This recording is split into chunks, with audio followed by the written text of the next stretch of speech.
And we are live. Hello, everyone, and welcome back to another episode of the weekly AWE Digital Wellness Podcast. We have the honor today of speaking with Dr. Peter Forkner. He is a psychologist in Boston, has worked extensively in the university system and counseling system services, working with students, uh, adolescents, adult populations. He has a lot of interesting insight on the role of AI in mental health. I originally stumbled upon one of Peter's posts on LinkedIn around a year ago, speaking about how AI can shape the modern approach to therapy. And I just had to have a chance to speak with you, Peter. Peter, thank you so much for joining us today. How are you doing? I'm great. Thank you so much for inviting me.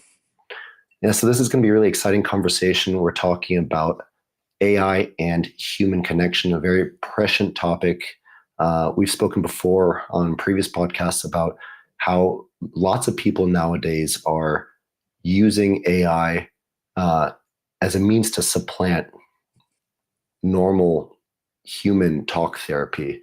So why don't we just dive right in with that? Do you have any thoughts on this increasing trend of using AI as a therapist? Yeah. I think it's fascinating, actually. So as you mentioned, my career has mostly been in college mental health. And when I first started getting into AI back in 2022 and realized that these LLMs are basically conversation tools, and I was working in a profession which is, foundationally about conversation. I knew that this was going to be something that was going to impact the work that I did and that people in my role did. So I started really researching sort of the effectiveness of these tools. Hey, how's it going? There he is. Oh, there he Oh, goes. Black Box again. Excellent. So I started researching the effectiveness of these tools and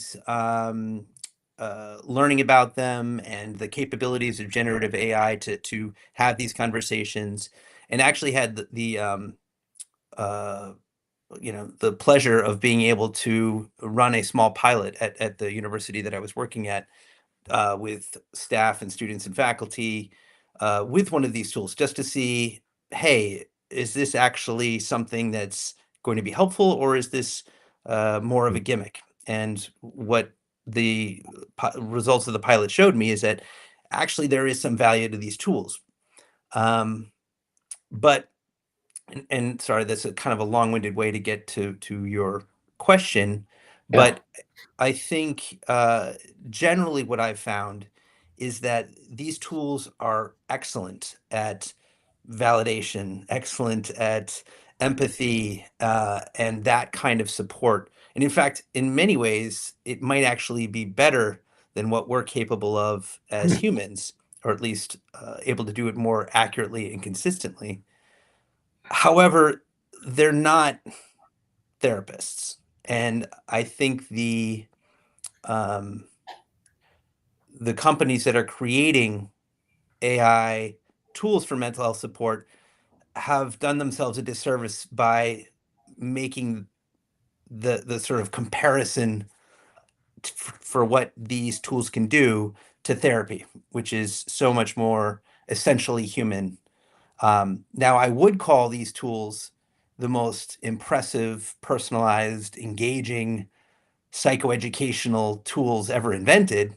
And they provide, and if you look at the research, they're actually quite good at what they do, but it's not therapy.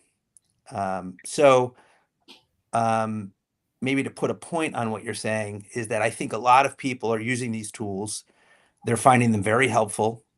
They're getting a lot out of them, but that doesn't necessarily mean that they're providing the same level or type of support that one would get from a human therapist. So I appreciate you telling me that, and just wanted to welcome Christian Dominique. He's our co-founder at AW Digital Wellness, joining in from Montreal today. Christian, how are you doing? Maybe he's a little bit frozen. So before Christian joins in again, I wanted to dive Thanks, in on a Mark. part of your question, which was uh, well, the response to the question, which was that AI isn't therapy. It can provide good emotional support, but it isn't therapy.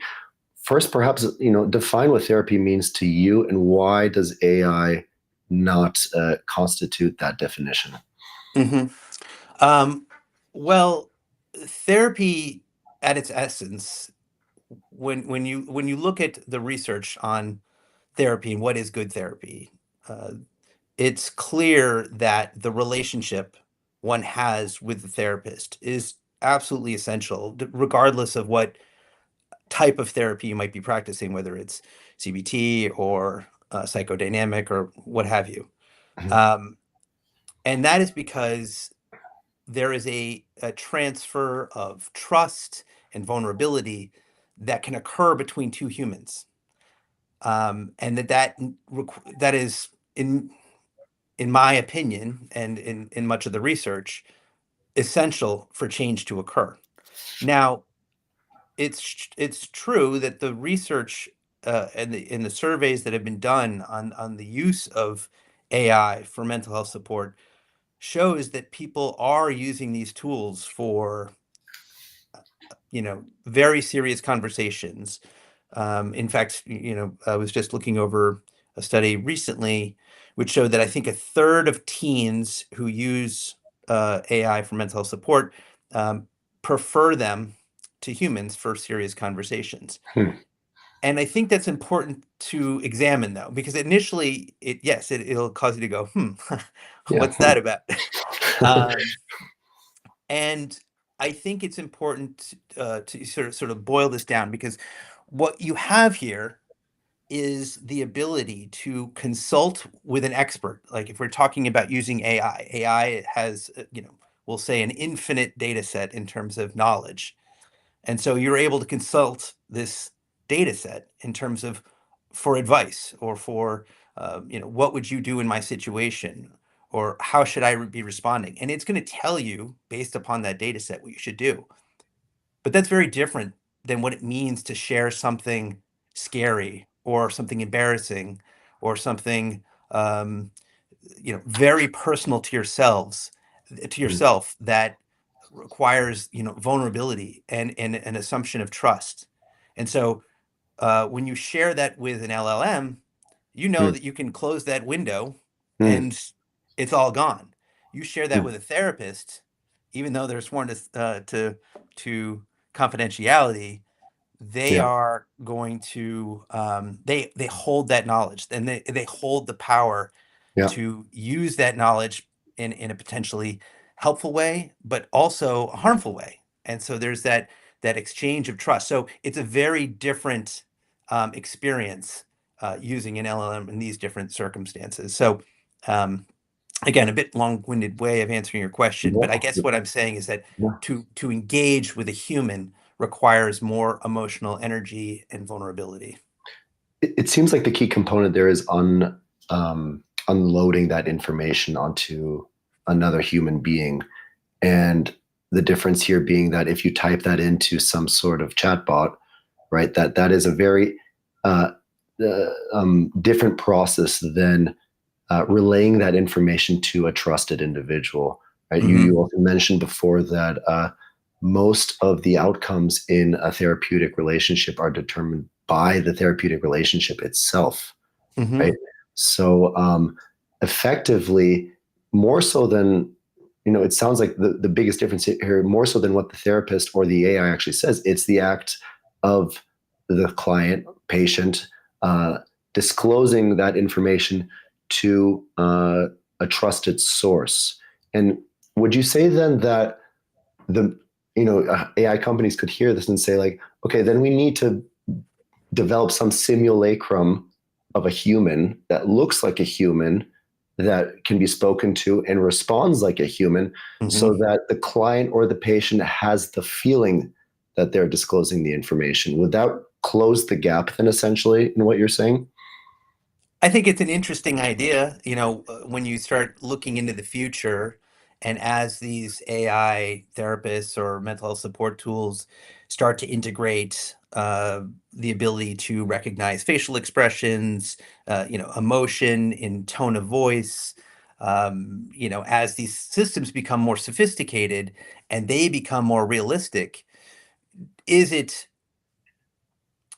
uh, are they able to create something that is so close to an experience of actually having a conversation with another human being? Would that make it more therapeutic? It's hard for me to believe, but you know what? I never, 5 years ago, I wouldn't have said I was having this conversation with you. So, um, Well, if we can look at the deeper issues, I think why there's this need is because people feel disconnected, right? So even people that are in the same room, even families, even couples are in the same room, but they feel disconnected. They're more connected with their phones, their device, and also with their other worries. Life has so many things and stressors, right? So you're there, but you're thinking about something else. You need to do this, mhm. your deadline for school, your deadline for work, and you're not communicating with someone there. So this disconnection is, I think, at the root of why people are seeking non-human things, because they're not getting it in the real life with real humans, right? And how can we use AI as a tool that also help people reconnect with others and themselves and the world in general? I think that's kind of the challenge, is to say, can we admit that AI is there? It has some pros and cons, as you mentioned.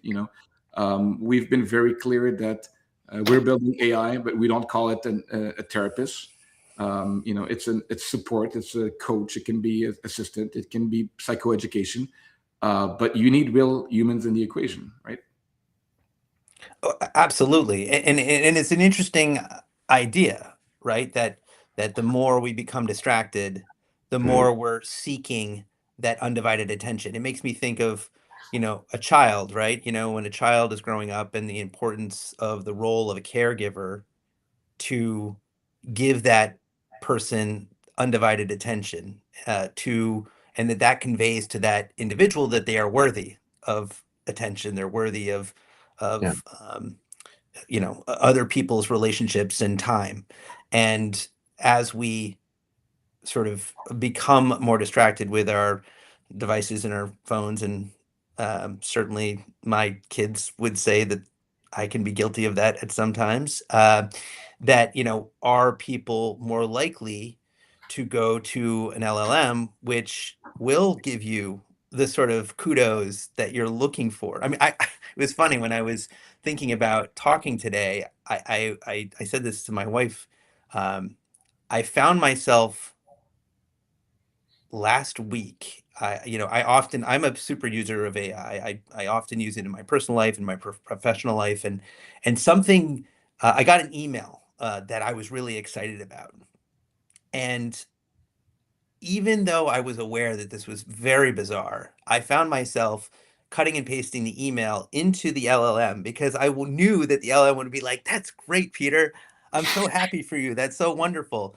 And I mean, I did it in this sort of way where I was looking at myself doing these things and feeling a little bit weird. And at the same time, is this something that we're going to see integrated more and more, especially as AI becomes more powerful and more uh, human-like, or Well, soon or probably today, your AI can probably already automatically read your email and that's true. and then Yeah, tell you that, right? So it'd be- it's going to become more and more invasive, intrusive, and then we absolutely. start to rely on it emotionally.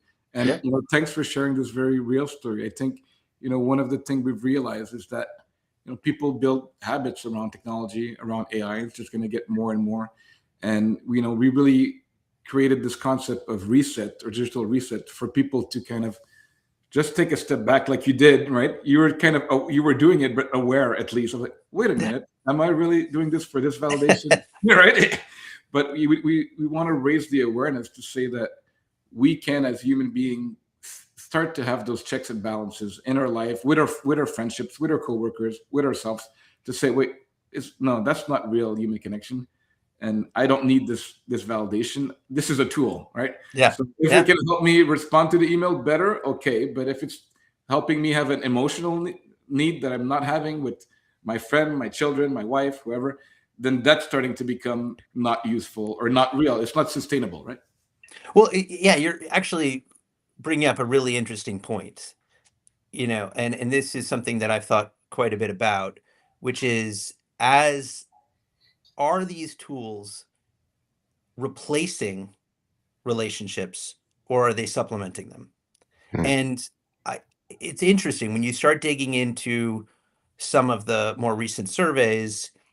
What you're finding is that many people are using them. They're getting that sort of emotional validation, but I think from the um, most recent surveys I saw over the summer, they said something like 40% of teens who use LLMs or some sort of um, uh, Then AI. like LLM, use them to learn skills to be applied in their real relationships, Mm. which is, I think, is really encouraging. So yes, they are using it for serious conversations. They are using it for mental health support, but 80% of the teens who were surveyed were saying that they spend far more time with their human relationships than they do with AI. So I think that the picture that I'm starting to see is that AI, yes, it provides this sort of supplementary support,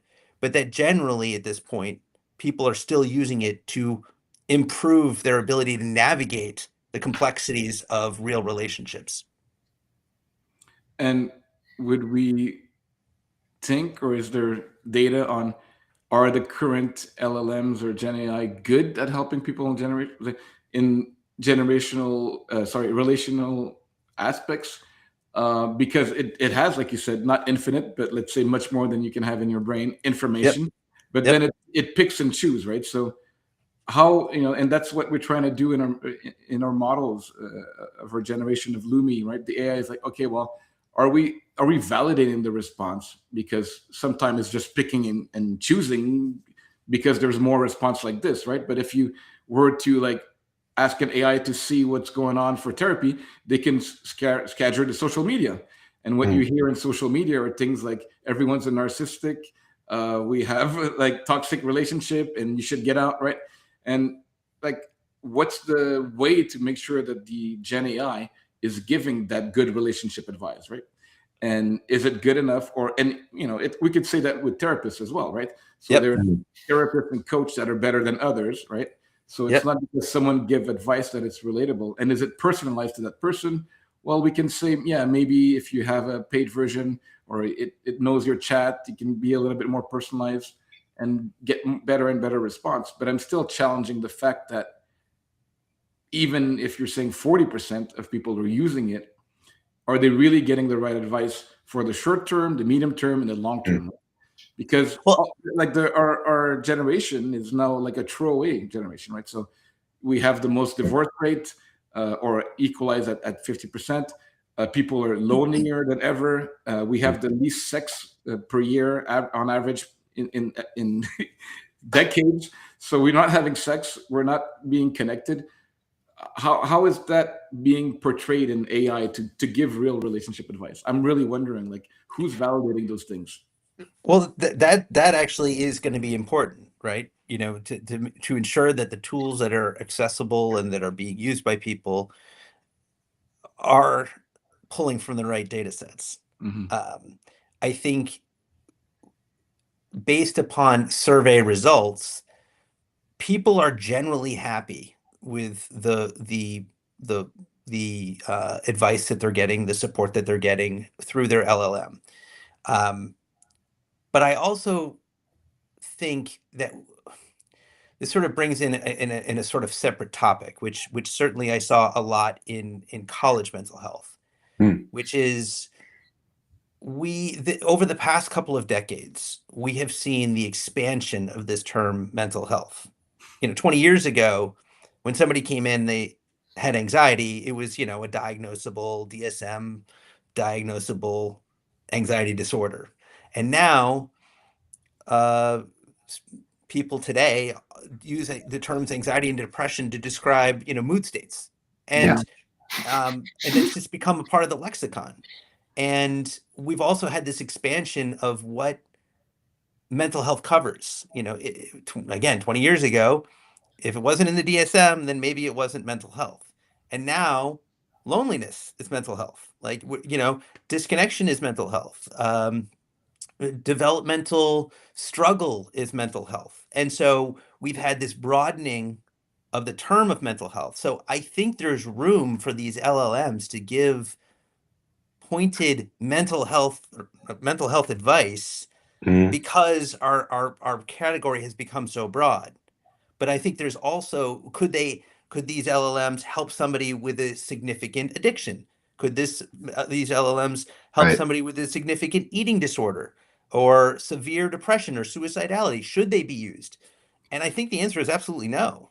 And so Yeah, I think what's hard about having this conversation is that we're using the term mental health, but I think we need more accurate terms to describe what the suffering of the individual and what would be best. Because I can see for many people, I'd say, if I could do an evaluation of them and I knew that their issue was developmental or, episodic, I could say, you know what, it'd be great before the next time we meet, that you consult with the LLM, before you're going to, that party of social anxiety, some social anxiety, and I'm not in the clinical sense, but you're feeling anxious about going into a group setting. This would be a great tool for you to consult with in terms of how to start conversations and how to feel more comfortable and things like that. But if we're treating an actual disorder, I'm not going to send somebody to an LLM for that. yeah, very good distinction. And we're talking about like popularized terms, narcissistic, toxic. Yeah. There's a song called "My Anxiety" or something. If I Yeah, remember. I hate that song. I'll have to look it up. Yeah. The idea is the broadening of the term. But if you really think about mental health, right, and it's not mental illness, right? Mental health to me is mental well-being, right? Mhm. So there's a spectrum of clinically, depressed or suicidality or has committed suicide attempt, to I just don't feel good today, which is a mood state, as you mentioned. But they can lead, they can compound, right? So I think if you take holistically and say like mental well-being, then we should help even people that are relatively happy to be even happier, right? That's what I'm writing books about happiness. I became a happiness expert to say, even if you're not clinically depressed, you don't need antidepressant or therapy for 2 years, you can be happier than you are today. Mhm. Pretty much 95% of people could be happier than they were yesterday or today, right? And how can we use these tools to say, let's first make you happier, and that also going to be a preventive factor, right? You're going to build resilience, you're going to build tools to be able to deal with those situations, emotional regulation, of course, resilience, and maybe AI can be a coach in that way to say these are the tools, try them out, but there's still humans that are there to help if you're getting off, if you're trending in the wrong way. But if you're okay, average, you want to be a bit happier, it's like same thing we call like mental health to me is mental gym, right? So you might be fit, you're not obese, you don't need to go to the gym every day, but you want to maintain your health. You want to eat healthy, right? So nutrition and exercise is good. Well, we need to think of mental wellness and well-being in the same way to say we need to work on it every day, every week. It doesn't just Mhm. come like that, right? Absolutely. I totally agree.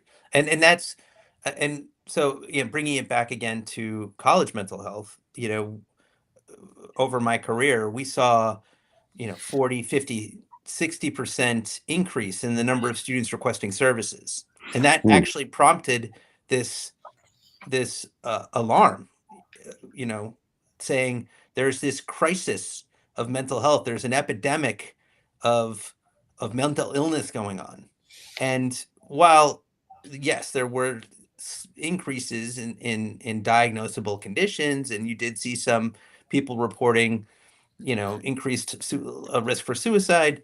Um, the vast majority of the new people who were coming in and requesting services were people who would not be traditionally defined as somebody who would need services in the past. And so I think, to your point, that doesn't mean that they don't benefit from seeing a therapist, but I do believe that they could benefit from something other than a therapist. And actually, it's something I made an argument for was that I think there can be some harm for somebody going to a therapist when they don't need it. Like I brought up loneliness before, and I think you mentioned it as well.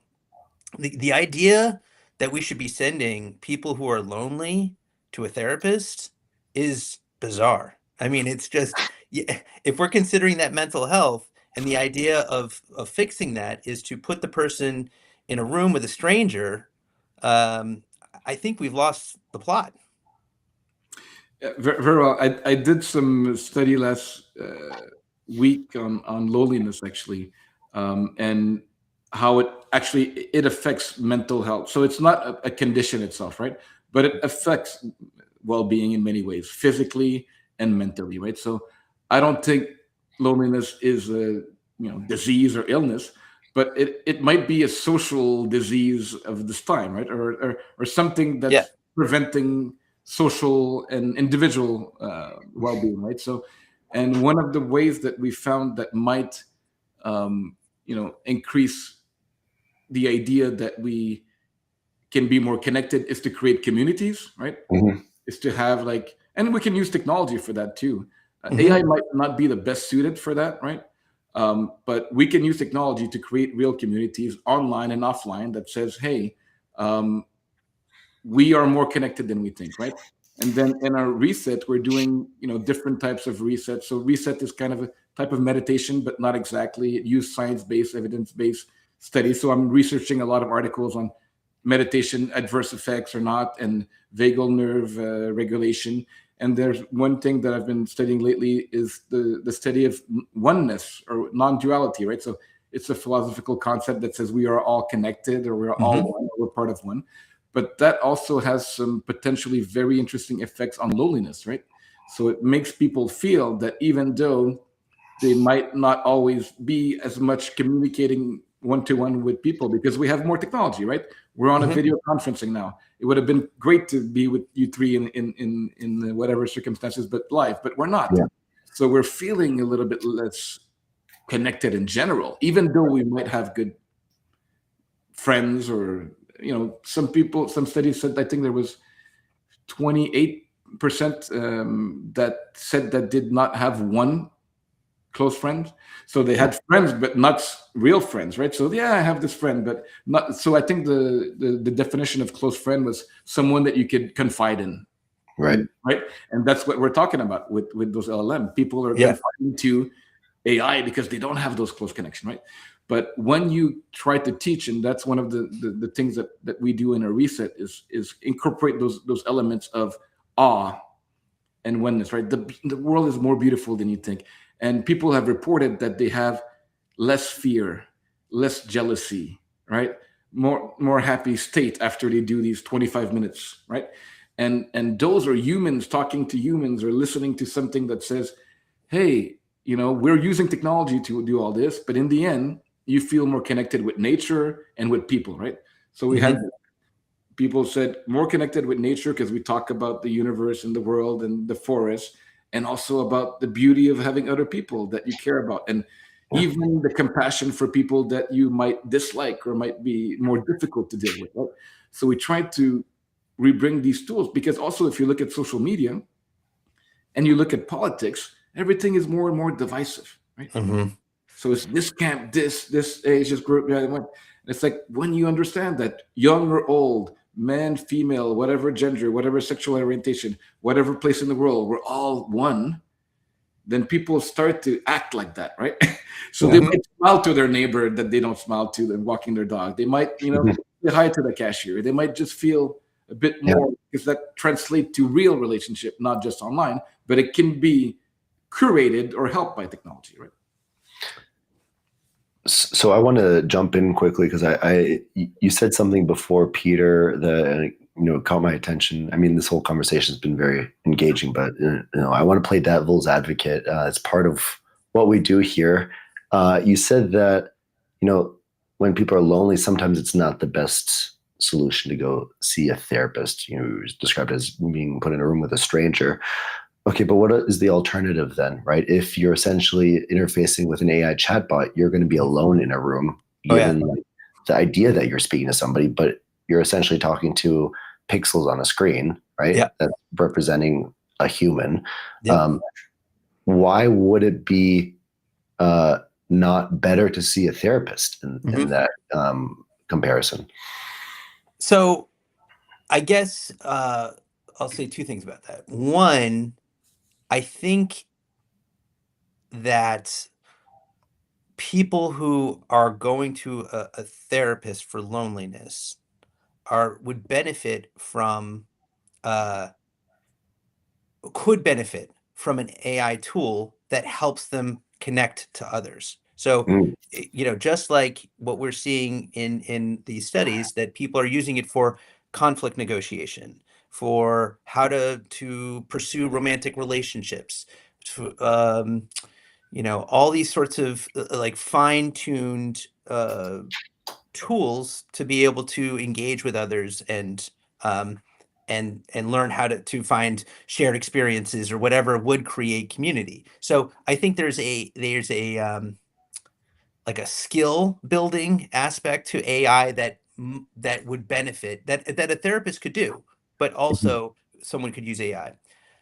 What the other thing I would say about that is that I think we've done in the service okay, in the service of trying to destigmatize treatment seeking for people who are struggling. So in the previous, 20 years, we worked really hard because we thought there were many students or many people out there who were struggling with a mental health issue, but were so concerned about the stigma of actually seeking help that they didn't do so. So we worked really hard on college campuses and probably in the general world right now to say it's okay to go see a therapist, right? Well, in some And places in Asia, it's not the case, and some yes, places yes, in it's less Africa, so. yeah, This but is yeah, mostly in yeah, Western circles, but it's growing internationally.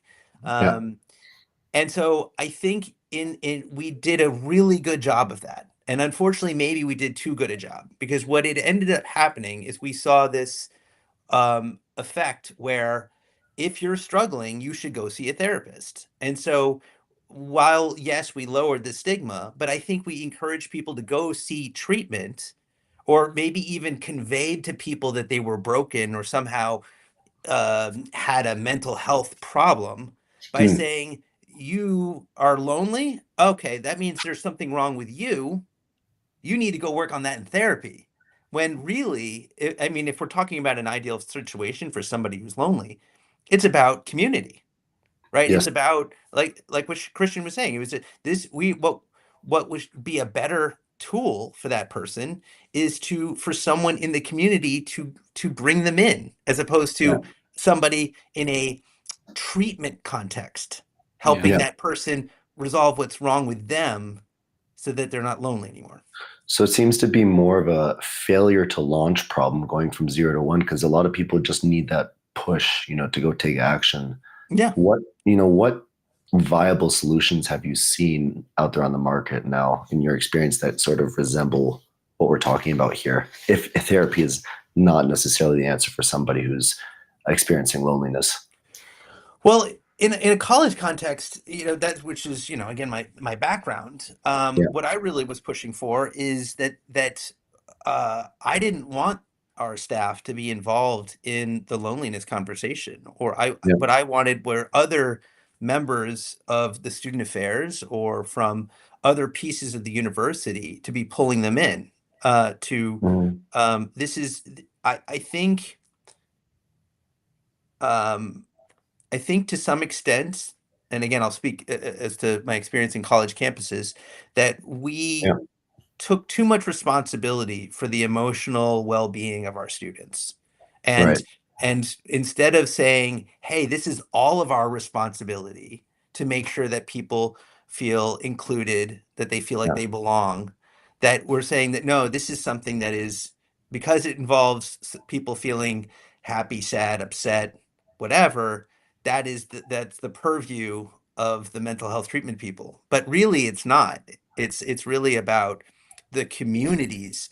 And so I'm limited by confidentiality. If somebody came to me and said that they're lonely, I can't be like, hey, you know what? I've got 3 clients who are also lonely. I would love to get you guys together The because loneliness you club. guys share all these things together. No, I can't do that. It's a terrible context to do that. So we just need to get better Yeah.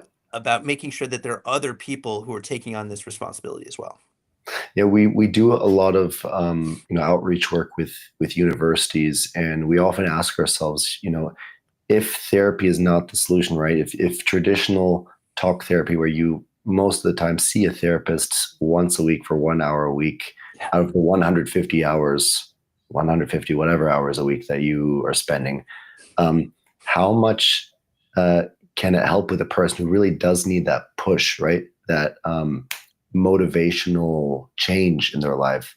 They're going to hear some things that are very good. And again, this is somebody who's coming from a therapy background saying this, who's worked with clients myself, that there are limits to the way that modern therapy is administered. And perhaps there are some methods that are also a bit outdated, right? Especially for the modern era. Yeah. Which is why we're seeing the rise of these, not just larger LLMs, but smaller chatbots that are Yep. meant to incentivize human behavior. Have you seen, you've worked with a lot of products in this space. Have you seen any in your experience that have been quite efficacious at addressing this problem? Well, it's funny, I mean, I see that as such a promising pursuit, because I do feel like the mental health treatment field is needed an update for a long time. We haven't Yeah. had a technological upgrade, probably the only profession that hasn't had one Yeah. since it's a major one anyway, since its birth. And so I see a lot of promise in those kinds of tools, and I've seen a few out there, and I've talked to a few companies that are producing tools that are meant to augment the work that's being done in session, and Mhm. maybe providing some between session support to Yeah. create some cohesiveness. I mean, there's nothing more frustrating, and Yeah. this happened all the time, of having a client come in and you say, what would you like to focus on today? And they say, I can't remember. What did we talk about last week? And it's like, Yeah. there's no continuity between sessions. And so the idea that we could, okay, and you were sort of referring to this, that we could make it more than just 1 hour a week or one Right. hour every other week, that we could somehow use AI technology to bridge those sessions together seems really promising.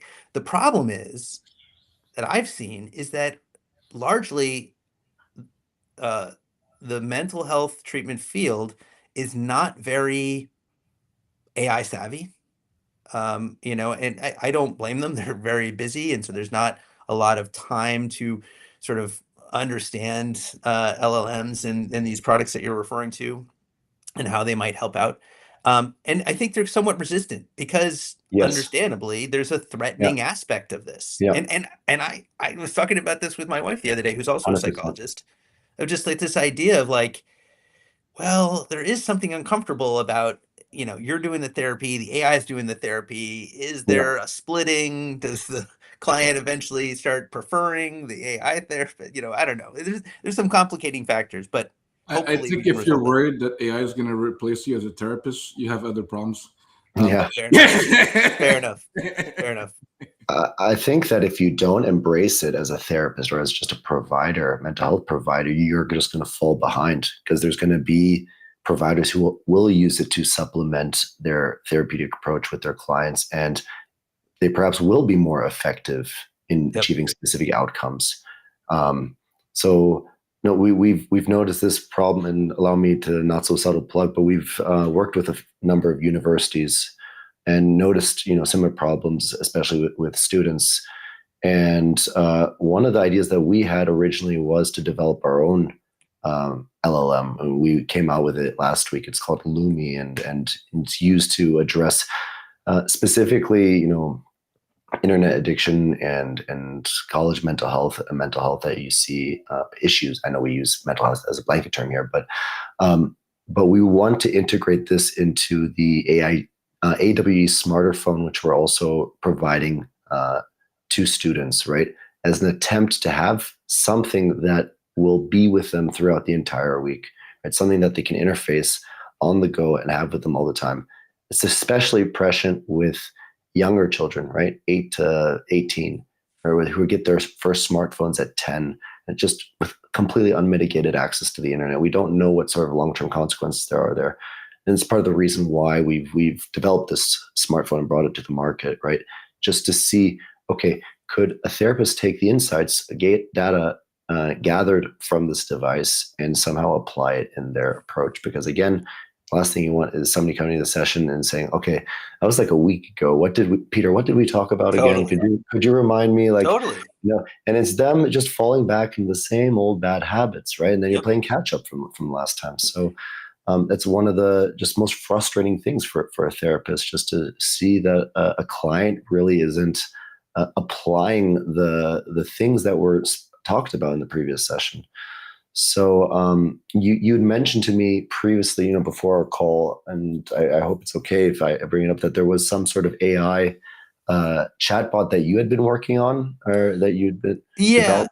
it's Mhm. really actually it's really almost the opposite of what we're Mhm. talking about. Oh, Instead really? of Okay. an AI therapist, it's an AI client. Because Oh, what I'm wow. finding is that if anything, AI is going to keep us on our toes in terms of For how sure. good we are at what we do. And one thing that has always frustrated me about the our profession is that, and this is an interesting observation I made. It's probably the only profession that you can go from having never practiced it before to the end of your career, having never sat in and directly witnessed a therapy session. Most of it is just, if you're lucky, you see a grainy old videotape on what therapy looks like. Most of what you get is classroom instruction.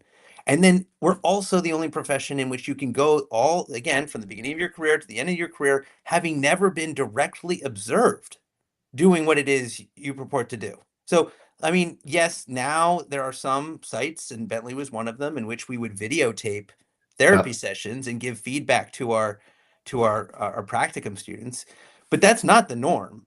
You can definitely go through your entire training as a therapist having never been seen by an actual therapist to make sure that you're doing therapy. And then also, even in the case where you're being videotaped, your Hmm. supervisor is only seeing one out of every 20 sessions you have. And that's Right. supposed to be the sufficient amount of feedback that you're getting as a therapist in terms of how to become really good. And to be fair, I think there is a quality problem in our profession. And so the idea for this tool, which we're looking to partner with universities that are teaching programs, um, that what we're trying to do is using AIs to allow students to not only practice their skills on AI avatars, and the AI Mm. avatars then the system actually gives them feedback, quality feedback on how they performed in that intake or that therapy session. So you get those reps in, and you're also your supervisor is able to see how you've been doing. And then this tool will evolve so that it's Mm. actually listening to therapy sessions. And again, your supervisor will have a much better sense of what you're doing well and what you need to work on. So I think the potential for AI in both these directions are really impressive. Thank So you. would the provider use the AI client to basically improve their own skills and Yeah. get direct live feedback from this AI chatbot? Yep. Okay. So it's basically set up where you select your client and then Mhm. you engage with them in a therapeutic way. My, Yeah. so again, my wife, who's also a psychologist, she's been doing all of our testing of our product, and she's been a therapist for 20 years. And just testing our product has changed the way that she practices Oh, with real clients. So interesting. the feedback is amazing. It's excellent. And you know, uh, so anyways, I think there's a lot of promise there. Now we just need AI therapists speaking to AI clients and see what happens. that that is definitely that's a movie right there. Well, no, that actually happens. That's how some of the science of training, they make Yeah. some transcript with Right. avatars on both sides. So yeah, Hmm. that's already happening. But yeah, we're already at that chasm. But Mm. Peter, I did. Thanks for sharing with the audience. I did take a look at your website actually today concerning that, and I've been involved for many years in e-learning. I won't say how many years when the e-learning just existed, let's say. But now we have so much cool technology, right? We can use VR Yep. for learning. We can use haptics, robotics to train medical doctors instead of cadavers or real patients. So it's good that you're creating something that might help, like you said, level up the profession, because there are some average or not so good therapists out there, many perhaps, and some Yep. amazing ones, right? Yep. And to help like clinical supervision and ongoing, right? So I really I like the idea, and hope that we can partner and help the world, not only from the therapeutic side, but teaching therapists, teaching coaches Yeah. to do a better world, so to do a Well, better job. So thanks, Peter, for that. yeah, no, I think we both agree that the quality therapists are essential and will always have a place in the future. Yeah. And so how do Yeah. we get there? Are we making better therapists by being able to uh, train them better, make them better at what they do? And are we providing them with technology that's allowing them to do their job better? So That's great, yeah, and all as we are in the healthcare, with the compliance and the ethical use of technology, ethical AI, right? So that's great news. I think we have a lot of potential to help the profession from for training to people who need it or people that don't need it. We talked about people that don't really need it, but we can still help them, right? So yeah, let's help everyone as much as possible. Is always my idea, right?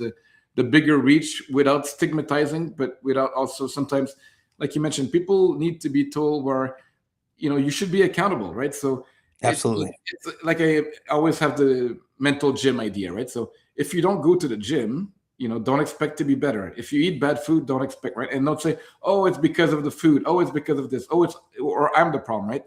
And I Yep. was actually writing an article that was talking about that, exactly what you're saying, like the psychotherapy has become too focused on the ego, right? So it's like it's you who has this problem or not, but there's an ecosystem, right? So what are your close relationship doing? What are your peers? What are your community doing? What tools are embedding in that? What are the habits that allow this feeling of bad mood, or mood that can change into habits, right? Digital addiction, gambling addiction, gaming addiction, all those types of behaviors that are basically expressions of emotions that are not met and Yep. not regulated properly, right?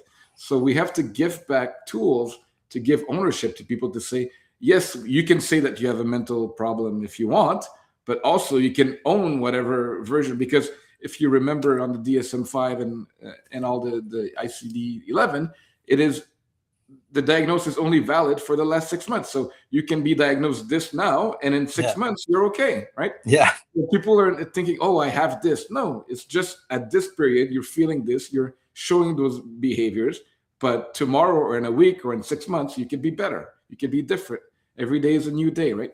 And we're kind of pigeonhole people to say, well, I'm this, I have ADHD, I have this, I have a problem with this, I have anxiety. In this day today you do. Now let's go Yes. and do better, right? Yeah. Well, and I think what's really interesting about sort of the work that you're doing with regards to sort of internet addiction is that it's sort of like, you know, it's sort of like an eating disorder, right? One of the problems with treating an eating disorder is that people have to eat.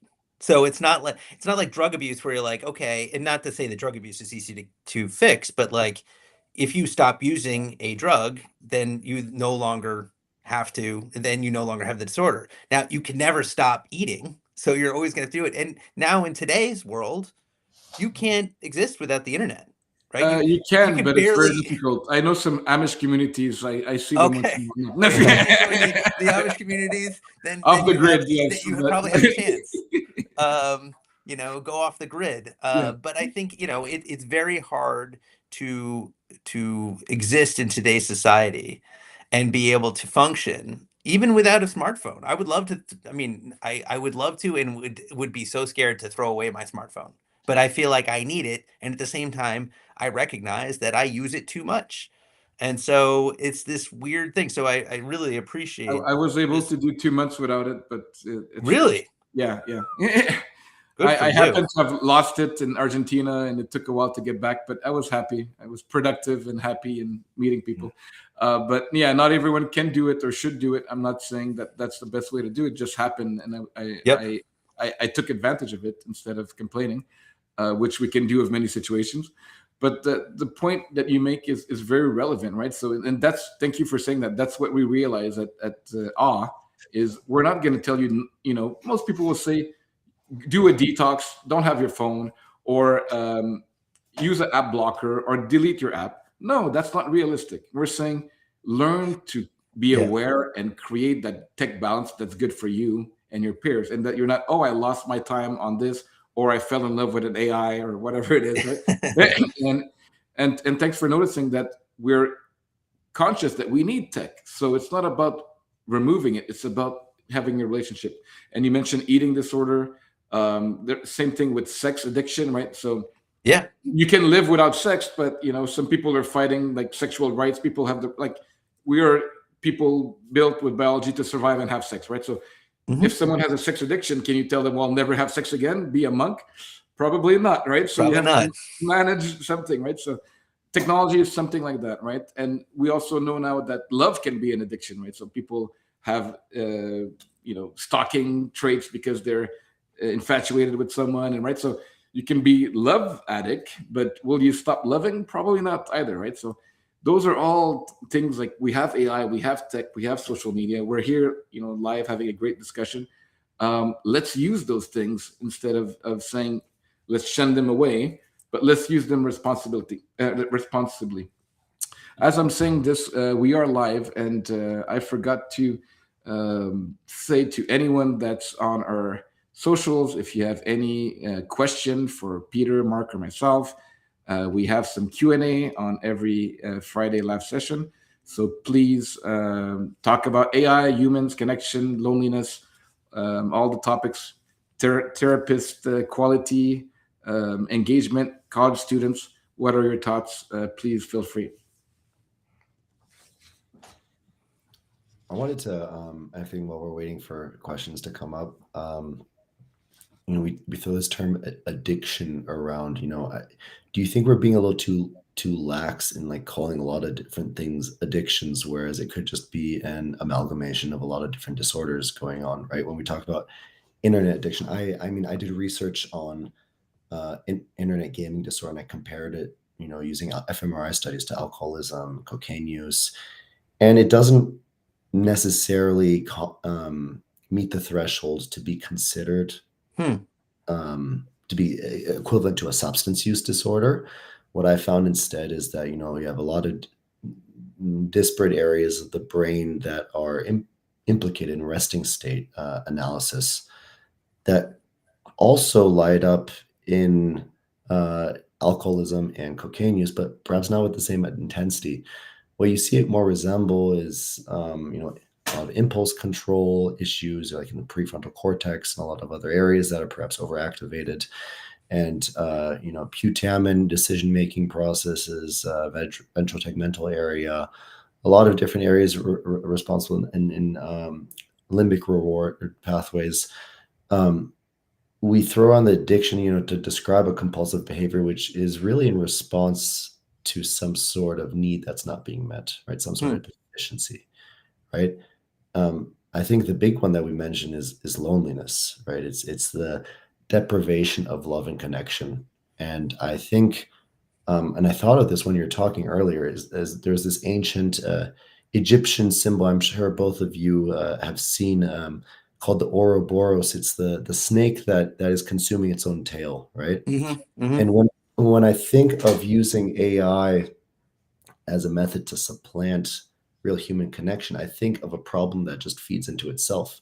Because the more you become dependent on the AI, the more isolated you become from human connection, which can accelerate the problem, right?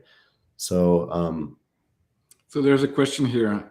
yeah. How a therapist could implement LLMs as a complement to its session? Yeah, that's interesting. So in the conversations that I've had, I think from my perspective, I don't think it's a good idea as a prescriptive tool, because right now nothing you put in an LLM is going to be confidential. It's you're not sure the way that general LLMs are set up, that you can't, it's it's not like you can monitor what's going on, and it's important for a lot of these systems to keep a human in the loop. That's a term that's often used in these AI systems. Um, but that being said, I know I've had many conversations with therapists who say that their clients come in and say, "Hey, I'm getting great benefit from talking to ChatGPT about the issues that we're talking about in here," and they'll bring in transcripts from their conversations. And so I think if I were right now I'm not practicing, but if I were practicing, I think I would invest in a tool that allows me to um, maybe monitor what's going on. Obviously, I would that way, obviously I would never use it with somebody who I had concerns about risk. Um, but what happens with the tools that I've seen on the market is you're able to either put in your session note, and so it actually holds your session notes, and this is essentially a chatbot that is being informed by the work that's being done in session. Or you could write, a summary of a session note or something like that. Or, this client responds very well to cognitive behavioral interventions. Be sure to use this particular technique, when they're struggling. So you can sort of almost like train or cue the therapist, the chatbot to behave in a certain way in between sessions. So yeah, if a client came to me and they were using ChatGPT, I would certainly be comfortable with that. But as a prescriptive tool, or if I was doing that more regularly, then I would invest in one of these other tools that are on the market that are built to keep me in the loop. Well, we didn't pay you to come to this interview or to say this, but that's exactly what we're doing. We're actually building that interaction between that bot and that therapist, where the therapist can inform the bot and the bot the therapist in a way that's conducive, and the session notes are integrated. And then if we're having a phone for children, then the parents can have, depending on what we agree, and of course ethically, and the child and the parents know which data is shared and whatnot. The parents can have summaries also of some of the interaction, mainly what they're doing with the phone. So you don't want to break the confidentiality and say things to the parents that, but in terms of what their use, for instance, if they tried to go to a porn site, or if they try to cheat on a test, because we have positive reinforcement, right? So if we said to the child to read a book, but they tried to cheat, or we told them to go to the library and they were at the skate park, then we can tell the parents, right? So things like that, right? But yeah, thanks for that. And maybe we'll invite you to our scientific advisory board, because those are the questions that we're trying to have real therapists, people that understand what good therapy is, and also a bit of technology, and say, how can we create tools that is actually helpful and that creates that seamless interaction where people feel that they have a little bit more data to help, and that when something is supposed to help an AI agent, not a therapist, a support tool, they might be more informed than someone just chatting to chat. Exactly. So great. Mark, any thoughts on that? A lot of thoughts, like always, but my thoughts are all going in all sort of directions. Some people call it ADHD. I call it creative thinking. But we had Candace Thompson on our podcast 2 weeks ago, and I think I mentioned before, she's a psychotherapist from the Bay Area, from Silicon Valley, and we've gone into the subject of parasocial relationships, right? So relationships that are meant to supplant the need for human affection, right? Or so to resemble some sort of real romantic relationship. And we had that movie with Jude Law, I think from 10 years ago. With, I still have not seen it. I need to see it. Yeah. And I think beyond just approaching AI as a therapist, which is meant to meet some human needs, right? So there might be people out there who are using it romantically. We already have people who are subscribing to OnlyFans models for the girlfriend experience, right? And engaging this Yeah. parasocial relationship. What are your thoughts on like people trying to address like the lack of intimacy using some sort of AI or digital Well, interface? just to add on this, companionship Yeah. is the top rank. So companionship and therapy is number one use of LLMs. Yeah. Yeah, I guess I want to understand that more because that's something that I initially was very concerned about, and I Yes. still continue to be. But, you know, are those the outliers? And I don't mean like all the outliers. Like, is this going to be something, I think about my son who is 12 years old, and what is interacting with AI going to be like for him when in a few years he has avatars of beautiful people that he's attracted to, Yes. that will talk to him in perfect tones and always say the Yeah. right things and never do anything terrible. Like, will that be better than the awkward, uncomfortable conversations with his peers, and that might not go well, and there might be rejection or all these kinds of things? Will there be this will we head in this direction as a society where people are favoring these easier and maybe even more pleasant Yeah. experiences of companionship? um I don't know, I'm scared of it, but I'm also wondering, are these going to be the outliers, or I, will human connection always I be mean, valued? I think we're already there. I think we've already crossed the Don't say threshold. that to me. Well, I think it's our responsibility, and that's why we're having those discussions. It's like it's our responsibility as people in mental wellness, mental well-being, as people in tech, and as parents, as human beings, to help this new generation that will be confused, to tell them, hey, this is good for this. So AI can do this, but AI cannot do this, right? It's our responsibility to say social media can do this, but it's not reality and cannot do this, right? And it's really important to kind of understand that fundamental need for connection and how people will have similar need for connection. And we can even express this in a very simple way, right? How many people, I think it's 46 million dogs, and how many people have cats, right? So there's an industry of people that are loving pets, right? And I'm not judging or whatnot, but Yeah, people yeah, love animals. But it's also a simulacrum relationship, because some people cannot have, you hear about the cat lady with 9 cats or whatnot, or some people have a healthy balance of dogs, but some people say to their love, to their dogs, they're my babies, they're my children. Fur babies. Okay. So, and that's also kind of an easy way, because the dog is fed, Yeah. the cat is fed, so you control the behavior. The love is kind of, oh, the man's best friend, but also you're actually, if you don't feed them, they die. So of yeah. course they're gonna love you, right? But you can't really compare having a pet to like an AI model on the computer. It's like a completely different No, experience. well, no. The good thing about the dog, so like I'm just making the comparison that yes, there is ways that people will find non-human Mhm. ways of connecting that is really a human need that they're looking for. But Yeah. the big difference with the animal is that they produce oxytocin, right? Hmm. Yes. And vasopressin, which are the social Mhm. hormones.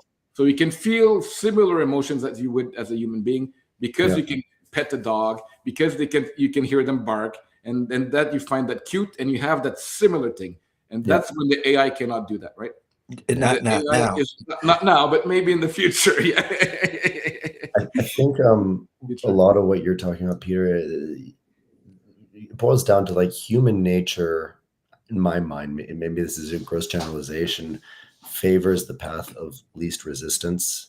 And I think if there's an easier solution to produce an outcome, whether it's short term or long term, it probably becomes indistinguishable to the more caveman part of our brain. We will favor the easy path, right, to feel good, i.e., look at pornography instead of going out to the bar and meeting a woman, because that will be the uncomfortable, awkward experience.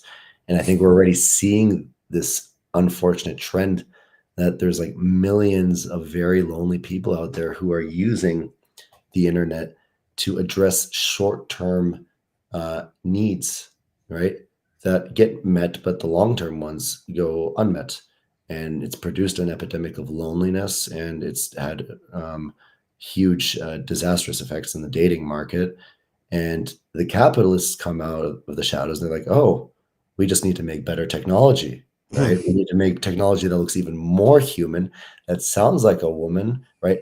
The age of the sex robots is upon us. It's really here. I know Bill Burr jokes about this a lot, but I think we're getting closer to it than we think, right? We're using, these platforms online already to try to get to that. That's just But there's one good thing that we still have to hope is that our brain is still loving with the dopamine is yeah. released with like Mhm. unexpected release of Yes, of yes, of, ex, yes, yes. of reward, right? So aleatory release. So the thing with your son, you're saying, well, maybe the avatar will be so cute and whatnot, but if they're so complacent that it's kind of a given, people get like, so it's called like the well, there's the hedonistic treadmill, as you might know, right? So Yep. we're getting something, we're finding, we have a beautiful girlfriend or friend or business or whatnot, but now we're bored, right? Mhm. Yep. So the thing with human beings is that they're still a little bit unpredictable, right? And that's what also makes it fun, right? You don't know what the person's going to say. You're not sure if they're going to be in a good mood today. And Mhm. that's, well, we would hope that they're mostly in a better mood, right? We don't want to encourage people to be uh, not disagreeable one day and agreeable the other day. We want like happy people that love each other, but that's not the case all the time. And I think there's still a component that humans need to, and it's also for their growth to be resilient and to learn. Right? That's other things we talk about in the reset is to accept that you are not perfect, you are suffering, and you're trying to find solution. So everyone is doing the same, right? And we can comprehend them with more kindness and compassion and help them, right? And that you cannot do with AI. You cannot have compassion for an AI. It's a machine, right? Yeah. You can have compassion for other human beings, and that is, I think, hopefully your son and others will have this insight eventually to say, well, it might be more difficult, but actually we know that if we want to be in the flow in terms of peak mental performance and also peak happiness, and the flow is when you're doing something with what matches your skill but a little bit more difficult, Right. and it can be 5 to 30%. Some people that are growing fast and are more resilient will go up to 30% more difficult, and they're like, I can do it. And some, after 5%, they just give up and they're overwhelmed. Okay. But to Right. be in that flow state, you need a bit of challenge. And AI is not providing the challenge. AI is just giving you that complacency. And, well, maybe it can challenge you on your editing of whatever Yeah. you're, And this is check what my grammar, but not in a human way. Yeah. it's also what Candace was saying last week, is that the good therapist will challenge the client as well, perhaps on some beliefs that they have. And AI has a sycophantic tendency of saying, yeah, Peter, that's a great idea. Yeah. Why don't you go start that business of Yeah. South Park did an episode like, oh yeah, let's make a salad with French fries business. That's a great idea. Go out and do that. Like, perfect. Here's your business plan. It's like, no, like you need an Yeah. AI that's like more disagreeable. But that feels good, which is why I Yeah. wanted to put that email into like Sure. into my AI coach to like tell me what a good job I did. There are certain, which is Great job.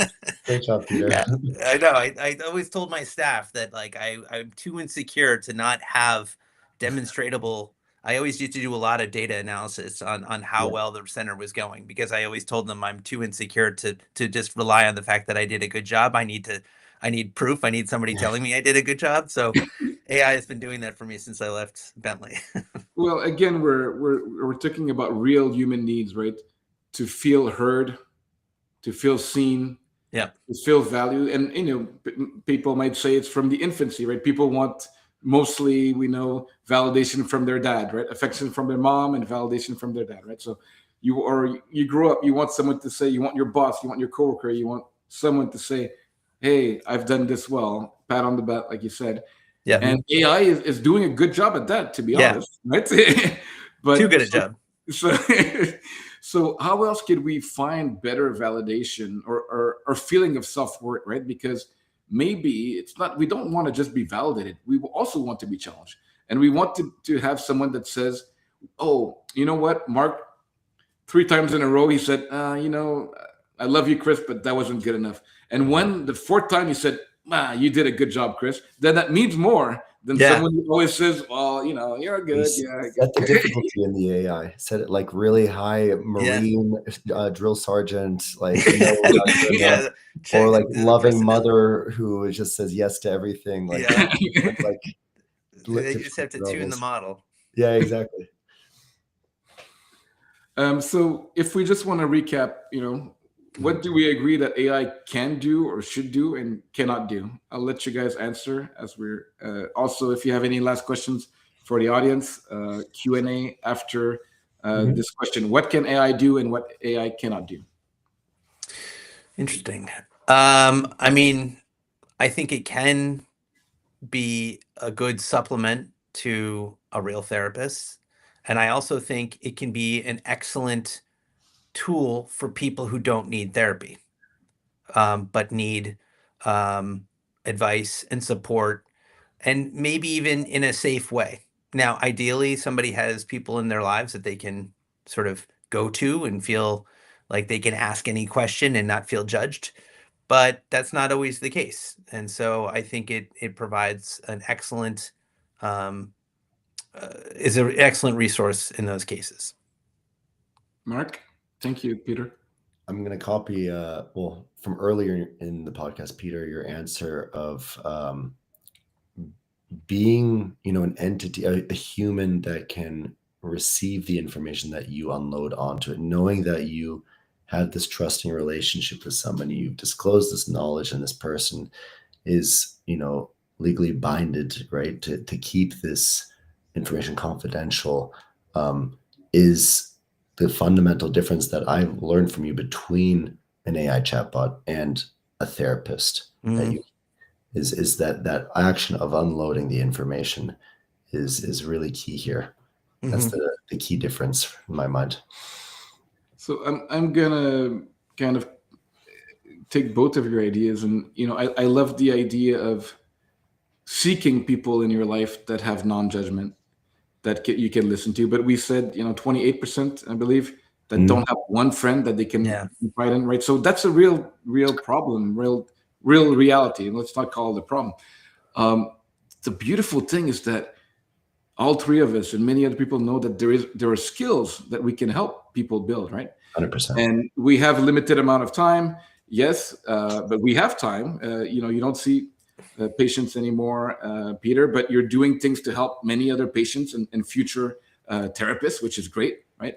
And we, Mark and I, still see a few clients here and there, couples, individual, but mostly we're building this idea that we can help more with building communities, with having resets, which can have hundreds of people every week come in on Tuesday for free and listen for 25 minutes. How to have non-judgment themselves, how to help people in their family not to have judgment, how to be more vulnerable, and those are skills that people need, right? So, and AI can also help you do that. So potentially it can tell you the words. The thing that we learn, co-regulation is, well, when you're there with other humans and it's a human voice, not an AI voice, that tells you, hey, you don't need to have judgment. Hey, this is how we do compassion. Hey, you don't need to feel lonely. Then that allows something that the AI cannot do, right? And the AI can do a lot of good stuff in terms of psychoeducation and helping you, and even using CBT, ACT, psychodynamic, and giving you some tricks. But the human you will hear that voice that will motivate you to say, oh, here's another human that's vulnerable, and who's doing it? She's doing it. Yeah. I can do it too, right? It's that real motivation that I think AI cannot have, right? Absolutely. And Mark, how motivated were you in Florida earlier this week?